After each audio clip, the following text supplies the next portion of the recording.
ছিন্ন পালের কাছি মৃত্যুর মুখে দাঁড়ায়ে জানিবে তুমি আছো আমি আছি। ভাইয়ের বিটিভির যেটা দিয়ে অলি চরিত্র কোন কাননের ফুলের একজন রোমান্টিক নায়ক আজিজুল হাকিম। আমার বয়সটা তখন অনেক কম ছিল, আমি ঢাকা ইউনিভার্সিটিতে পড়ছিলাম। সেই সময় আজিজুল হাকিমের অভিনয়ে যেমন ভালো লাগতো এবং অনেক দর্শক তাকে পছন্দ করতেন। এখন এত বছর পরে এসে পরিণত বয়সে শুভ যে জিনিসটা দাঁড়িয়েছে যে এখন তো আসলে তাকে তার এই বয়স উপযোগী এবং এই চরিত্রগুলো তাকে করতে হবে। ও এত শিষ্ট শান্ত ভদ্র, কিন্তু ওই যে চরিত্রগুলো ভয়ঙ্কর আমি এখনও আঁকা দেখিনি। হ্যাঁ, আমি দেখেছি ওর গেট আপের ছবিগুলো তো আসলে বাইরে আসা নিষেধ, যখন শুটিং চলে ওগুলো কিন্তু সব আমি কালেকশন করি, আমার কাছে রেখে দিই। তার গেট আপ যখন হয়, স্কিন টেস্ট হয়, ক্যারেক্টারাইজেশন করার জন্য তার লুক টেস্ট হয়। অ্যাঞ্জেলিক ফ্রেশ এয়ার ফ্রেশনার, মুহূর্তেই মন মাতানো মনোরম সুবাস, জাগিয়ে তোলে এক স্নিগ্ধ অনুভূতি। অ্যাঞ্জেলিক। তো একজন আজিজুল হাকিম আসলে এই বয়সে এসে এইসব শিল্পীদের এই কাজগুলোই করা উচিত, কারণ এইগুলোও তো সমাজের চরিত্র, তাই না?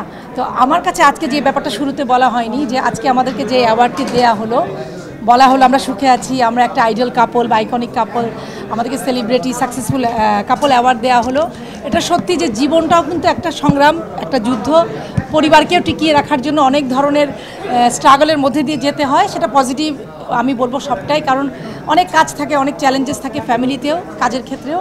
তো আমি এটাই বলবো যে আমাদেরকে দুজনকে একসাথে আল্লাহ আমাদেরকে এতদূর এনেছেন। এবং কিছু ব্যাপার আমি খুব মজা করি যে অনেকে আজকাল তো ওই কালচারটা হারিয়ে গেছে যে স্বামী স্ত্রী একসাথে একই অঙ্গনে একইভাবে দুজনকে সাপোর্ট করে এগিয়ে চলে যাওয়া, আমরা সেটা করতে পারছি, এটা আমাদের সৌভাগ্য। আর আমি একটা কথা কবিতাই বলতে চাই, যেহেতু আমি শুরুতেই বলছি আমাদের কবি কাজী নজরুল ইসলামের সেই পংক্তিটা আমার মনে পড়ছে যে ছিন্ন পালের কাছি পাড়ি দিতে নদী হাল ভাঙে যদি, ছিন্ন পালের কাছি মৃত্যুর মুখে দাঁড়ায়ে জানিবে তুমি আছো আমি আছি।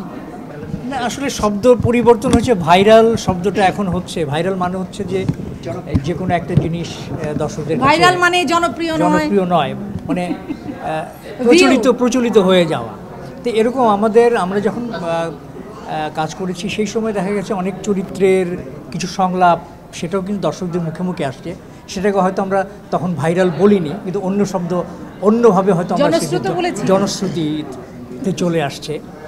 তো ভাইরাল এখন যেহেতু ইলেকট্রনিক মিডিয়া আমরা অনেক নতুন নতুন শব্দ দেখছি, জানছি, তো ভাইরালটা ওইটা আসলে টেকনোলজিক্যাল একটা টার্ম বলে আমি মনে করি।